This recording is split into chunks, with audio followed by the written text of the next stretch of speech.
안녕하세요. 아동 청소년 전문가 이진희입니다. 벌써 2월이죠.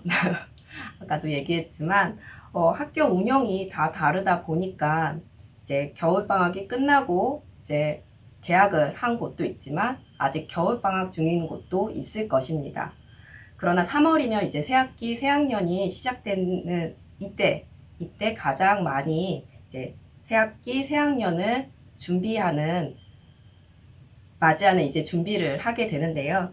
준비하는 사람들마다 다 다르겠지만 이랬으면 하는 공통적인 바람이 있을 것입니다.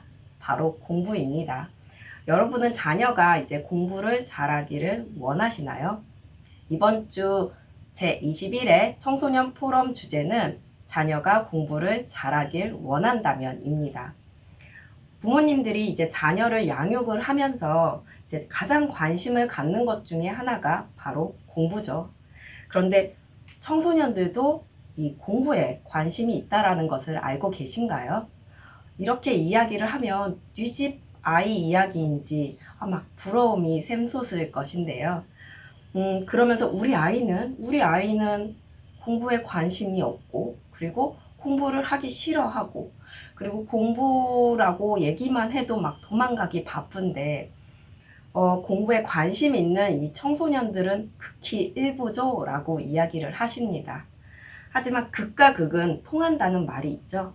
그래서 공부를 싫어하고 하기 싫다고 하는 것은 공부에 신경을 쓰고 있고, 그리고 공부에 관심이 없지 않다라는 것입니다. 여러분도 아시다시피 이제 관심이 없으면 이 좋고 싫음도 없기 때문이에요.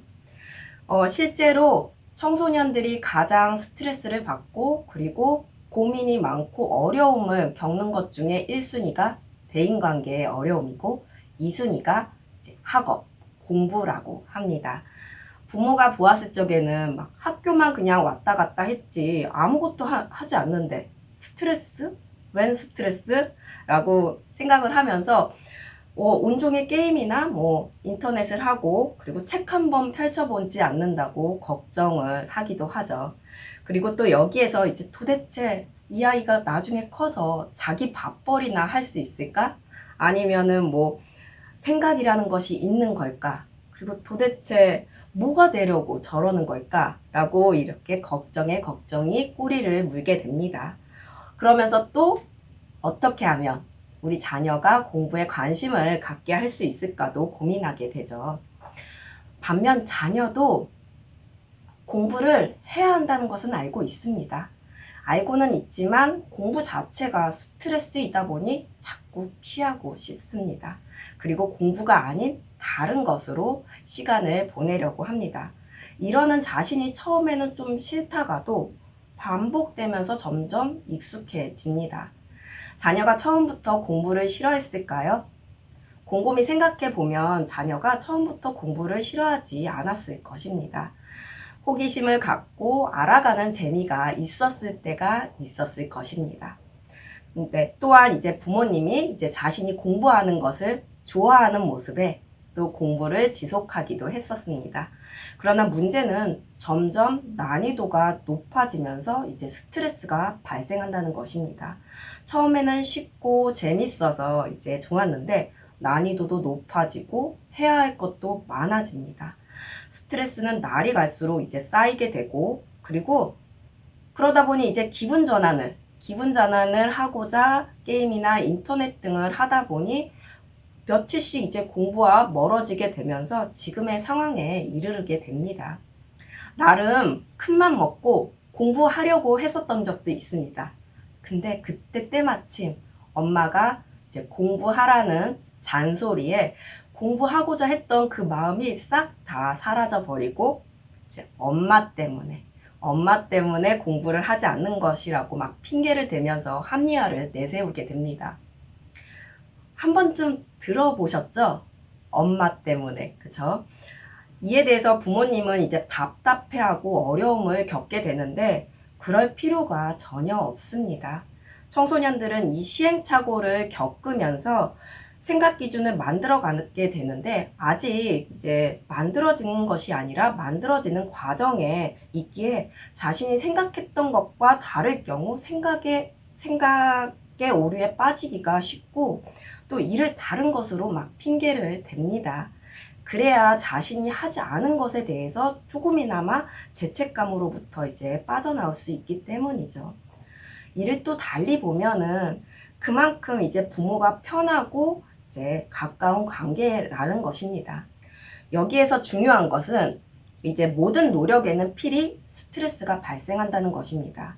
이때 이 스트레스를 잘 극복한 사람은 그 힘을 갖고 앞으로 나아가지만 그렇지 못한 사람의 경우에는 중도에 포기하거나 아니면은 잠시 멈췄다가 다시 하는 것을 멈췄다가 다시 하기를 이것을 반복하는 경우도 발생하게 됩니다.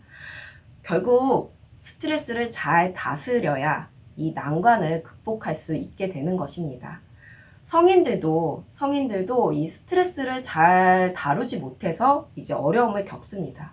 우리 자녀들도 이 스트레스를 잘 다스리지 못하게 되면서 어려움을 겪게 되는데요. 무엇인가 하고자 하고 나아가고자 할 때는 어른이든 이제 청소년이든 이 스트레스를 잘 다스리는 것이 필요합니다. 다만 우리 자녀들은 이 형성되는 과정에 있기 때문에 이 스트레스를 처리하는 경험이 적고 좀 서툽니다. 다양한 지식 정보는 많이 가지고 있을지 모르지만 이 스트레스를 처리하는 경험이 적다 보니 아직 스스로 조절하는 것이 어렵게 되고 그리고 그거를 서툴다 보니 표현하는 것도 좀 거칠 수 있습니다. 그래서 부모가 안전한 환경을 만들어주게 되면 그 안에서 시행착오를 겪으면서 이제 자신만의 스트레스 힐링 능력을 만들어 갈 수 있습니다. 예를 들어서 공부에 욕심이 있고 또 잘하는 아이가 이제 시험을 치르고 나서 자신이 생각했던 것보다 이 결과가 나오지 않아 막 어려움을 겪고 방황을 합니다. 자녀는 어떻게 보면은 처음 겪는 실패인 것이에요. 이때 자녀에게 막 직접적으로 막 응원과 지지를 할 수도 있지만 자녀가 심리적으로 안정감을 갖고 스스로 이제 실패가 아니라 일시적인 좌절일 뿐이었다는 것을 알고 다시 하고자 하는 힘을 가질 수 있도록 그러한 환경을 만들어주는 것이 필요합니다. 결국 자녀가 공부를 지속하기 위해서는 자신만의 스트레스 힐링 능력이 필요하다는 것입니다. 그럼 스트레스를 어떻게 잘 다스릴 수 있을까를 그리고 그렇게 잘 다스릴 수 있도록 만들어줄 수 있을까 그리고 이어서 이제 공부로 이어지게 할 수 있을까를 생각해 보게 되는데요. 자녀가 스트레스를 잘 다스리길 원한다면 자녀와 좋은 관계를 갖는 것이 제일 중요합니다. 자녀와 좋은 관계를 갖고 있게 되면은 자녀에게 긍정적인 영향을 주기가 수월해집니다. 이렇게 좋은 관계를 갖는 것에 이어서 그 다음으로 우리가 부모가 이제 자녀의 심리발달 단계를 어느 단계에 있는지 정확하게 아는 것도 중요합니다. 한국심리교육원에서 이야기하는 인간의 심리발달 단계를 보게 되면 청소년기에 있는 자녀들은 관계 적응기와 그리고 자아 형성기에 있습니다.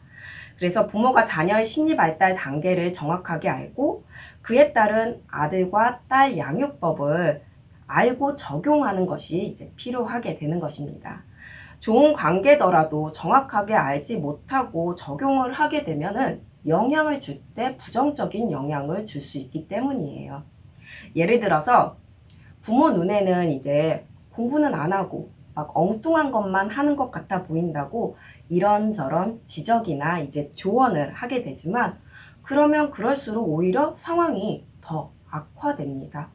잠시 생각해 보면 우리가 아무리 좋은 이야기라고 하더라도 지시하고 명령을 하게 되면 우선 받아들이는 사람은 일단 기분부터 안 좋게 됩니다. 기분부터 나쁘게 되면서 이제 스트레스를 받고 막 듣지 않으려고 하게 되죠. 이는 청소년인 우리 자녀들도 마찬가지입니다. 뭔가를 알려주고 싶더라도 막 너희 때는 잠이 정말 중요해. 건강해야지 뭐도 할 수 있으니까 우선 일찍 자고 우리 일찍 일어나자. 막 이런 식으로 먼저 긍정 기분을 만들어주게 되면은 자녀는 스스로 자신을 생각해 볼 수 있는 기회를 또 갖게 됩니다. 이를 알지 못하고 이제 엄마가 자녀에게 좋은 것을 만들어주고자 이것저것 하게 되었을 때 지식교육은 잘 될 수 있을지 모르지만 이 지식교육을 하면서 발생하는 이 스트레스와 상처를 처리하지 못하게 되면서 자신도 모르게 스트레스와 상처가 쌓이게 됩니다. 이 쌓인 스트레스와 상처를 지금 당장은 어떻게 나타나지 않더라도 성장하는 과정이나 또는 성인이 되어서 다른 모습으로 이제 나타날 수 있다는 것을 이제 염두에 둘 필요가 있습니다. 지식교육 중요합니다. 맞아요. 지식교육 정말 중요합니다. 그러나 우리는 지식으로만 살아가지는 않습니다. 그래서 부모가 자녀의 심리발달 단계를 정확하게 알고 그에 따른 양육법을 적용하게 되면서 이제 자녀는 부모를 통해서 스트레스를 힐링하는 그리고 상처를 치료하게 되는 것을 반복하면서 자신만의 능력을 또 만들어갈 수 있습니다. 또 여기에 청소년 자신이 자신에게 또 필요한 것을 또 새롭게 만들 수도 있고요. 자녀가 이 스트레스를 잘 다스리는 것에 이어서 이 자녀가 공부로 이어지게 하는 방법 중에는 어떻게 보면은 가장 중요한 동기부여가 있습니다. 자녀 스스로 의욕을 불러일으키는 것이에요. 언제가 될지는 모르지만 이 변화를 일으키는 데는 이 동기부여가 되는 것이 있으면 그날 바로 변화가 일어나게 됩니다. 그것이 이제 오늘이 될지 내일이 될지 아니면 뭐 1년 후가 될지 그게 언제가 될지는 모르지만 그날 변화가 시작이 된다는 것을 알 수가 있습니다. 여러분 혹시 응답하라 시리즈를 보신 적 있으신가요? 저는 응답하라 이 시리즈 좀 애청자였는데요. 응답하라 시리즈 중에서 1997이라고 거기에서 여자 주인공이 이제 H.O.T 멤버 중에 토니안을 좋아하는 막 극성 팬으로 나옵니다. 공부는 하지 않고 그저 막 토니안만 쫓아다니고 막 그 응원만 하고 막 그랬던 이 여자 주인공이 고3이 되어서 이 진로에 대해서 고민을 할 때 토니안과 같은 대학인 동국대에 가겠다고 이 토니안과 같은 대학에 가고 싶다고 생각을 하게 되면서 이 동국대를 목표로 정하게 됩니다. 드라마에서는 이제 여주인공이 성적이 아닌 그 특기로 팬픽이라고 이제 스타를 주제로 해서 이제 글을 쓰는 것인데 이 팬픽으로 이제 동국대에 가지만 제가 여기에서 이야기하고자 하는 것은 이 주인공이 동국대에 간 것을 이야기하고자 하는 것이 아니라 스스로 이렇게 부여하는 동기부여가 그만큼 큰 영향을 미친다는 것입니다. 결국은 자녀 스스로 만들어야 하는 것이겠죠. 자녀의 공부는 자녀가 해야 하는 것이지 부모가 대신 해줄 수는 없습니다. 그렇기에 부모는 자녀의 심리발달 단계를 정확하게 알고 그에 따른 양육법을 하게 되면서 안전하게 자녀를 보호하고 응원과 지지를 하시면 됩니다. 이와 달리 막 공부를 해서 이제 대학을 가는 것에만 이제 목표를 정하게 되면 그것 외에는 이제 생각해 볼 여유를 갖지 못하게 됩니다. 청소년인 여러분들도 이제 우리 청소년인 친구들도 이제 공부에 대해서 그냥 해야만 하는 이 의무로만 생각을 하게 되면 공부에 대해서 이제 불안감과 함께 자신이 생각했던 것과 이제 다르다 느끼면은 좌절감이 커지게 됩니다. 공부는 자신을 발전시키고 그리고 자신이 하고자 하는 것을 만들어가기 위한 과정 중에 하나입니다. 그래서 공부에 대해서 긍정적으로 생각을 하게 되면 기존에 나와 있는 많은 이제 효율적으로 공부하는 방법, 시험을 잘 치르는 방법 등 이런 것을 스스로 한번 적용해 보면서 자신만의 공부법을 만들고 또 알아가게 될 것입니다. 또한 이제 자녀가 공부를 잘하길 원하는 우리 부모님들, 우리 부모님들은 자녀가 지금 공부를 하지 않는 것에 대해서 막 집중을 하고 초점이 맞춰져 가지고 이제 그 걱정을 하고 잔소리를 하는 것이 아니라 자녀에게 건강한 관심을 주면서 이 청소년인 우리 자녀들이 이제 시행착오를 겪으면서 스스로 알아가고 또한 배워갈 수 있도록 그런 환경을 만들어주게 되면 그 안에서 이때 또 자녀가 또한 자신만의 것을 또 만들어가게 될 것입니다. 자신만의 스트레스 힐링 능력을 갖는 것, 그리고 상처의 치료 능력을 만들어가게 되는 것이 그 무엇보다도 중요하다고 볼 수 있어요. 그리고 이어서 또 자신이 하고자 하는 것을 만들어갈 수 있는 그 기초도 또한 만들어갈 수 있게 됩니다. 효과적인 공부법, 막 시험 성적을 잘 올리는 방법, 이런 것들, 공부를 잘하는 방법에 대해서는 여러분들이 뭐 조금만 이렇게 찾아보더라도 어렵지 않게 그거에 관한 정보를 찾아볼 수 있을 것입니다. 그러나 여러분이 기억해야 할 것은 지식교육은 반드시 스트레스가 발생한다는 것과 그 스트레스를 힐링하고 상처를 치료하는 능력이 밑바탕이 되지 않게 되면 우리 청소년들은 건강한 심리를 이제 형성하면서 이 밑바탕이 되어야지 우리 청소년들이 건강한 심리를 형성하면서 그리고 거기에 이제 지적 성장도 일어나갈 수 있다라는 것을 꼭 기억하셨으면 좋겠습니다. 이를 참고해서 우리 자녀가 공부를 잘하기를 원한다면 그 어떤 것이 먼저일지 한번 생각해보는 그런 기회가 되었으면 합니다.